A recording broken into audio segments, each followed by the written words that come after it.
وارفع الخفاق أخضر يحمل النور المسطر. رددي الله أكبر يا موطني. موطني قد عشت فخر المسلمين، عاش الملك للعلم والوطن. 10, 11, 12. Up next, arm circles in 5, 4, 3, 2, 1. Go! 1, 2, 3, 4, 5, 6, 7, 8, 9, 10, 11, 12, 13, 14, 15, 16, 17, 18, 19, 20. Up next, arm crossovers in 5, 4, 3, 2, 1. Go! 1, 2, 3, 4, 5, 6, 7, 8, 9, 10, 11, 12, 13, 14, 15, 16, 17, 18, 19, 20. Rest time. 3, 4, 5, 6, 7, 8, 9, 10, 11, 12, 13, 14, 15, 16, 17, 18, 19, 20, 21, 22, 23, 24, 25, 26, 27, 28, 29, 30. Rest time. Pushes in 5, 4, 3, 2, 1. Go! 1, 2, 3, 4, 5, 6, 7, 8, 9, 10. Okay, my girls, that's enough for now.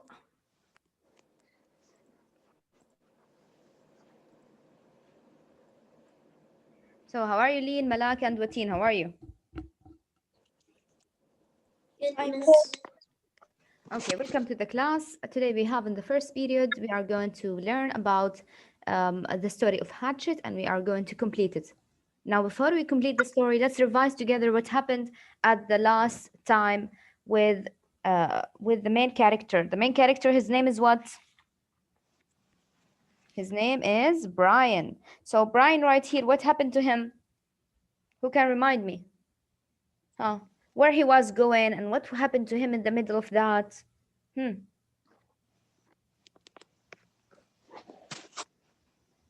He was going to visit who?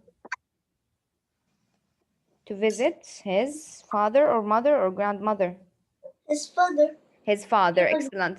So he was going to visit his father, and then in the middle of that, the driver of the airplane had a heart attack, and then he fell down with that airplane and crash in the middle of nowhere.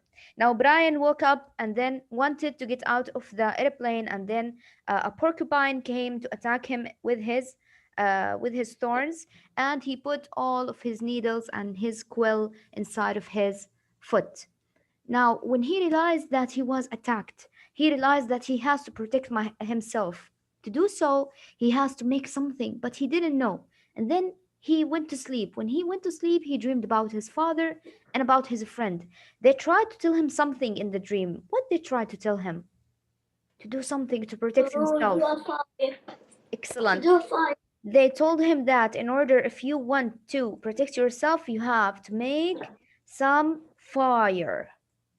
So make a fire so you can push all the animals away from you and you can warm yourself. And if you have some food, you can grill it in this fire. So he started to think, okay, I will make a fire, but how to make a fire? How to start the fire in the first place? I don't have matches.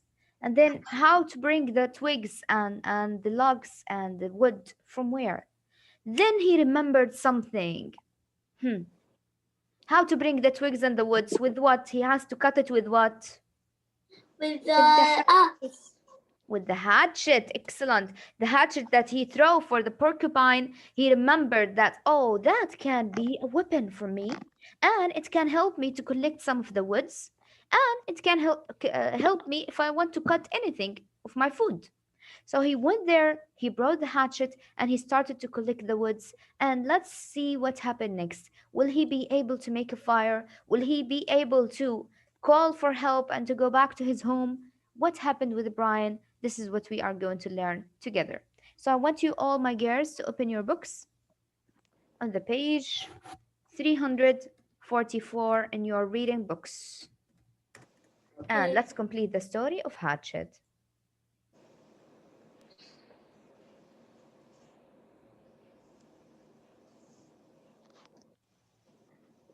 Okay, did you open? Yes. Fire. The hatchet was the key to it all. When he threw the hatchet at the porcupine in the cave and missed and hit the stone wall, it had showered sparks, a golden shower of sparks in the dark, as golden with fire as the sun was now. The hatchet was the answer. That's what his father and Terry had been trying to tell him. Somehow he could get fire from the hatchet. The sparks would make fire. Brian went back into the shelter and studied the wall. It was some form of chalky granite or a sandstone, but embedded in it were large pieces of a darker stone, a harder and darker stone. It only took him a moment to find where the hatchet had struck. The steel had nicked into the edge of one of the darker stone pieces. Brian turned the head backward so he would strike with the flat rear of the hatchet and hit the black rock gently. Too gently, and nothing happened.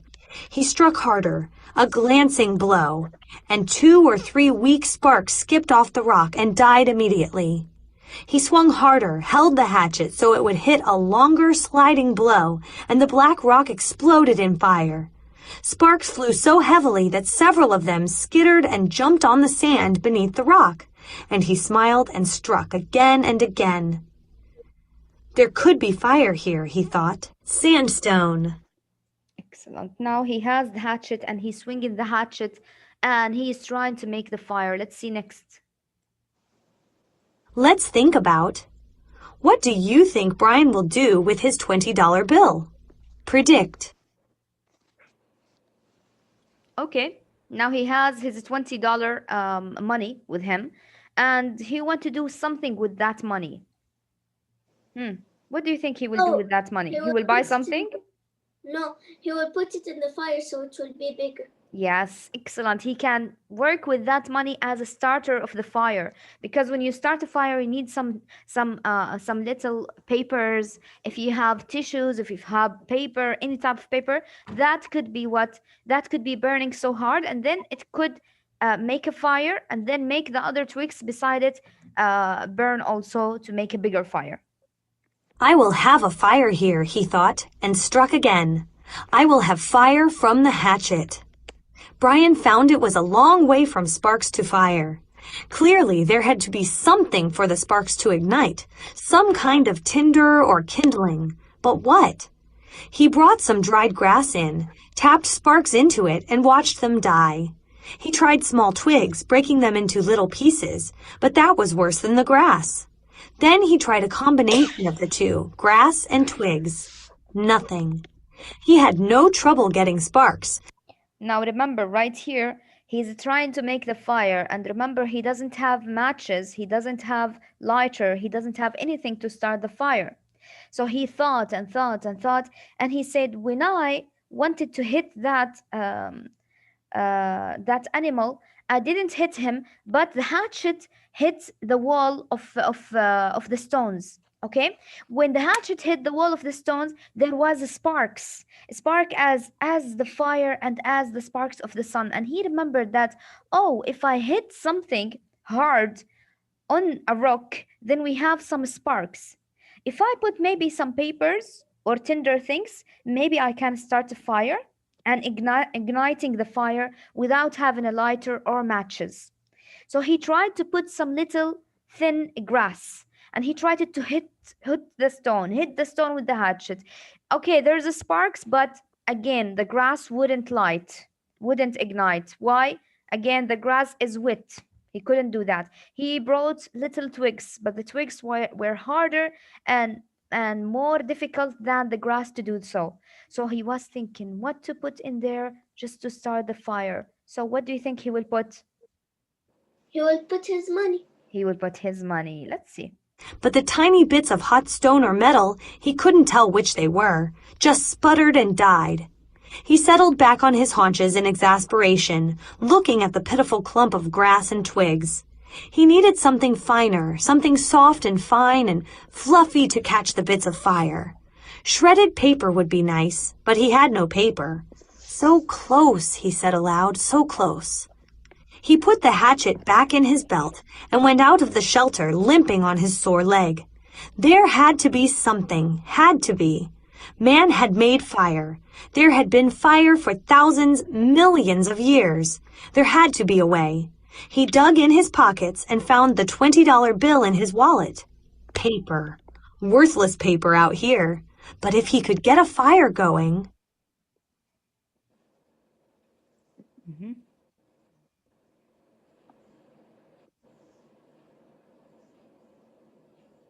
Okay, open the next page and let's see with Brian again. He ripped the 20 into tiny pieces, made a pile of pieces, and hit sparks into them. Nothing happened. They just wouldn't take the sparks. But there had to be a way, some way to do it. Not 20 feet to his right, leaning out over the water, were birches, and he stood looking at them for a full half-minute before they registered on his mind. They were a beautiful white with bark like clean, slightly speckled paper. Paper. He moved to the trees. Where the bark was peeling from the trunks, it lifted in tiny tendrils, almost fluffs. Brian plucked some of them loose, rolled them in his fingers. They seemed flammable, dry, and nearly powdery. He pulled and twisted bits off the trees, packing them in one hand while he picked them with the other, picking and gathering until he had a wad close to the size of a baseball. Then he went back into the shelter and arranged the ball of birch bark peelings at the base of the black rock. As an afterthought, he threw in the remains of the $20 bill.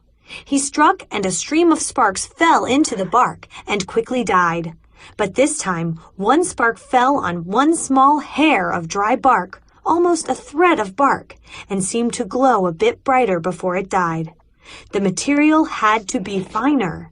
There had to be a soft and incredibly fine nest for the sparks. I must make a home for the sparks, he thought. A perfect home, or they won't stay, or they won't make a fire. Now he's hitting with his bill of $20. He make it little pieces, and try to hit it with the hatchet. Did anything happen? Did anything happen? Did he have the fire yet or no? No. No, he didn't have fire yet. So he thought, okay, now the $20 didn't work. What should I do? I know there must be a solution. So he thought, and then he found what? He found some little birch. Birch is like the leaves of the tree, but they are dry. You know, in the autumn or in the fall season, when all the trees become dry, okay? What happened is you can use these leaves to start a fire, but they have to be so thin and so dry, so you can use it for starting the fire. And again, what you need is the spark. What you need is the starting of the fire, matches or lighter. He doesn't have. Then again, he went to the bushes and to the trees. He bring a pile of those leaves and he tried to hit on them with that hatchet to make a spark. What happened is he found some of those leaves, they ignite with fire. But the moment that they ignite with fire, they burned very fast and fell on the ground. So he thought, okay, now they are fire, but I want to make it big. I want to make it burning other things. How to do so? Then he thought, then I will put pile of leaves and twigs on the ground. So whenever a spark fell from up, it will fill on them and then it will make the whole thing spark. Let's see what happened and if that will work or no. But you see how much willness he has. He didn't get desperate about his situation and put his hand on his face and that's it. No, he is trying and trying just to fix the situation with his thinking and with his creativity. And let's see if that work or no. He started ripping the bark, using his fingernails at first, and when that didn't work, he used the sharp edge of the hatchet, cutting the bark in thin slivers, hairs so fine they were almost not there. It was painstaking work, slow work, and he stayed with it. This is the bark of the tree. He went again to the trees and he said, I need a pile of leaves and other thing. I can use the bark of the trees. Bark of the trees is what is the cover or the skin of the tree. You know, if you go one day for a family hiking or camping with your family, you will find that some of the trees, my girls, there's like a skin on them or like an outer cover of the tree. This outer cover of the tree, we call it bark. The thing about or the feature of this bark that it's so dry that if you put it on the fire, it will make the fire bigger for you and it can start a fire. So he thought about it, and he say, what I need along with the leaves is bark. So he went to the trees and he tried to take that bark of the trees, but it was so hard, and it is so hard to get it out of the tree because it will be stuck on the tree. You have to take it out with a knife or with massive strength. So he tried to help himself with that hatchet to take out all of that bark to use it in the fire. It for over 2 hours. Twice he stopped for a handful of berries, and once to go to the lake for a drink.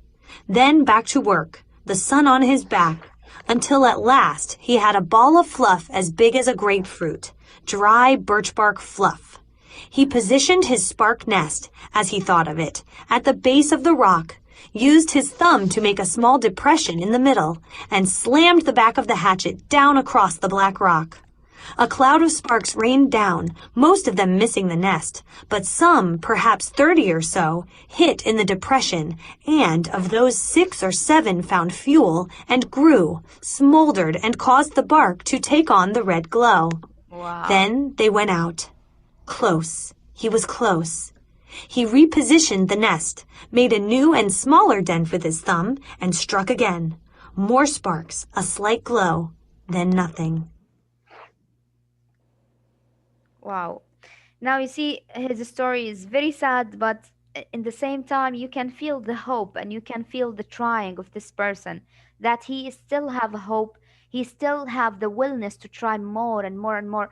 No matter how much he fail, he try again and again and again. No matter how much he has agony and working around and try to search and try to take the bark out, but he didn't feel desperate. He said, I have to have the fire. This is the only answer that I can do for myself and to help me. To do so, I have to help myself and never be desperate.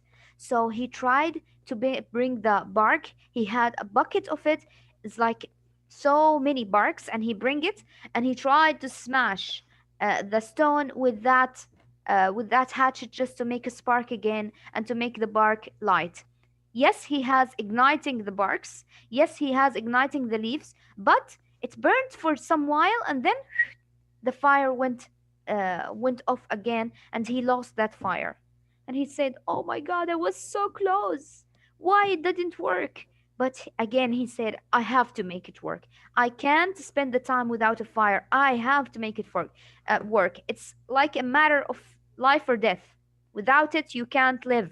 So he has to make it as the only answer that he needs to do. Okay, my girls, I need somebody to read right now. It's me, he thought. I'm doing something wrong. Come on, who wants to read? Me. يلا ملك. It's me, he thought. I'm doing something wrong. I don't know this. A cave dweller would have had a fire by now. A crew a Cro-Magnon man would have a fire right by now. But I don't know this. I don't know how to make a fire. Maybe not enough sparks. He settled in the nest in place once more and hit the rock with a series of blows as fast as he could. The sparks poured like a golden waterfall. At first, they seemed to take.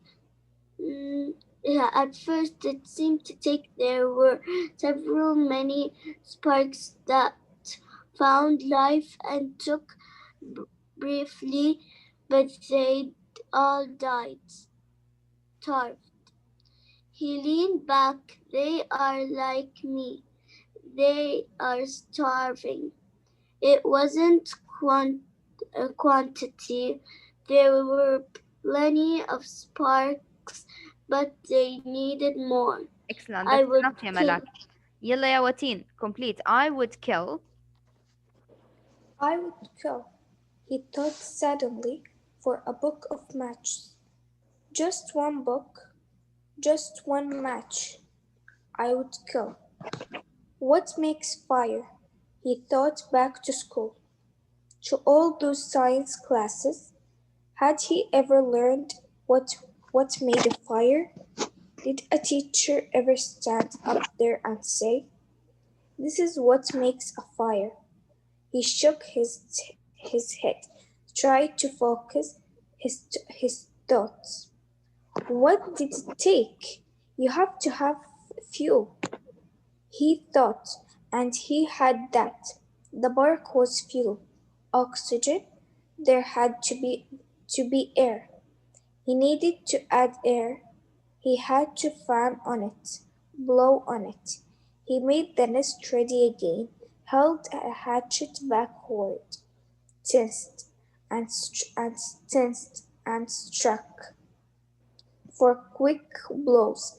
Sparks came down, and he leaned forward as fast as he could and blew. Excellent. That's Too enough. hard. That's enough. يلا يا لين. Complete يا لين. Too hard.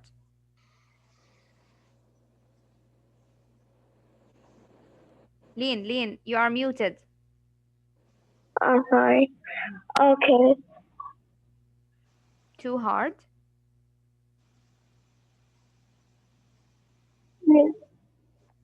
Here. Here, Yeli. Okay. Too hard. There was a bright, almost first blow, then it was gone. He had it blown out. Another set of streaks, more Strikes. more sparks. He learned and blew, but gently this time, holding back and aiming a stream of air from his mouth to hit the brightest spot. 5 or 6 sparks had fallen in a tight mass of bark hair. Brian centered his efforts there. Fire! He yelled. I've got fire! I've got fire! I've got fire! I've got fire! I got it. Do you feel the happiness that he feel right now? Yeah. Okay, Yeah. right now he tried to think again and again and again. It wouldn't work with him. The barks didn't light, the leaves didn't light, the the money that he had didn't like. Like, what happened? He tried to think there. I should have fire by now. Why I don't have fire? And then he back with his thinking to his science classes that he had when he was a child. He said, I remember that the teacher always told us that if you want to make a fire, then you have to bring lights, fuel. I have the fuel right now. The barks are the fuel.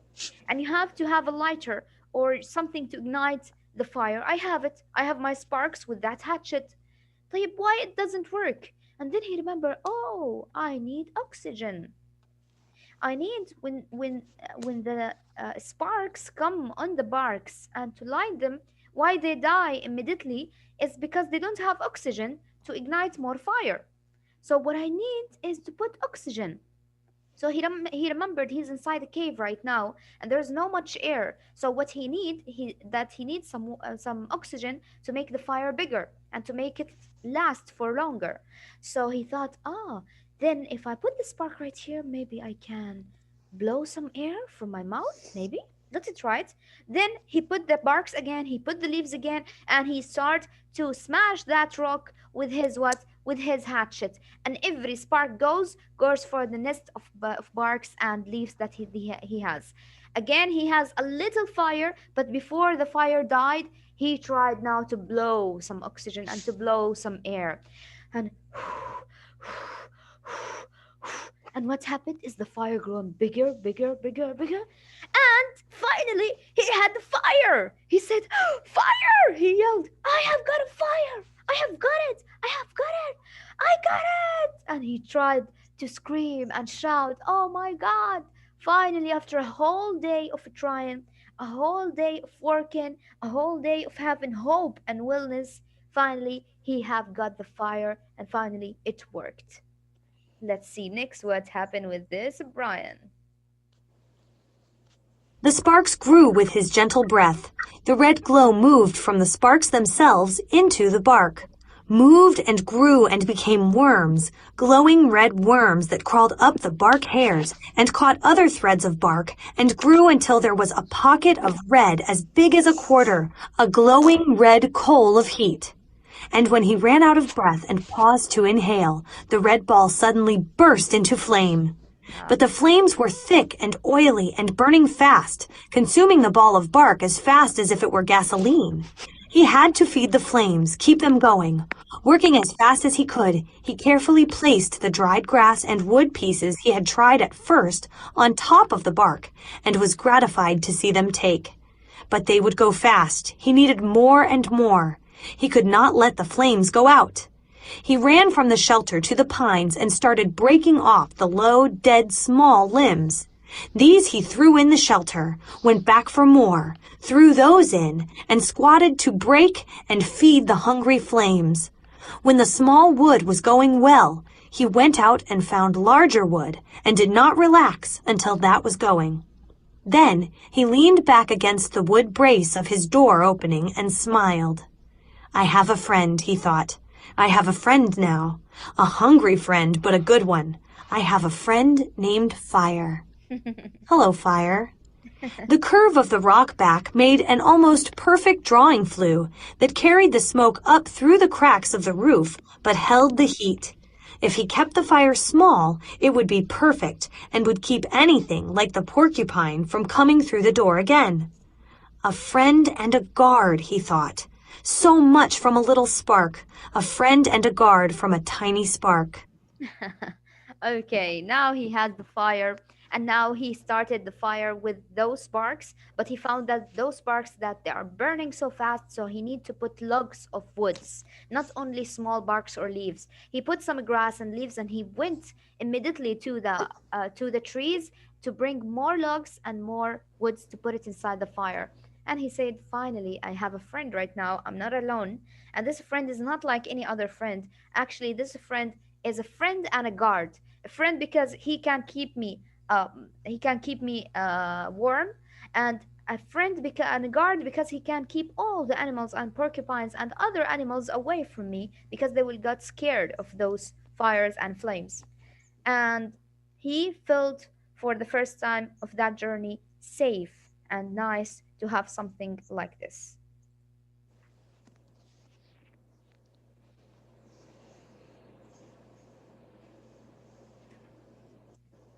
Okay, and this is the end of the story. The end of the story actually is about survival and how to survive in those mountains and how to survive without the help of anybody or the help of any lighter or anything around you. You are alone and you are trying to fix the situation by your own. So it's really nice. We don't know at the end if he survived from that woods or not because this story actually is a part of book. It's a big book. So we brought you a little glance of that book. If you want to search more about it, just go for the story Hatchet and bring it from a library or something and read the whole book and see what happened with the Brian. Did he back from those mountains and what happened with him and who helped him and saved him from those mountains. So this is the story of Hatchet. Was it fun? Yeah. Yeah. Okay, in the other period, inshallah, I'm going to show you a video about how to start a fire so you can start a fire with nothing. So you can have this skill with you in your life. You never know when to need it, like just like Brian. Okay? Okay. Okay, my girls. Do you have any question until now? No. No, miss. Okay, I'll see you inshallah in just 1 hour. We will come back and we'll complete the reading. Bye bye, girls. Bye.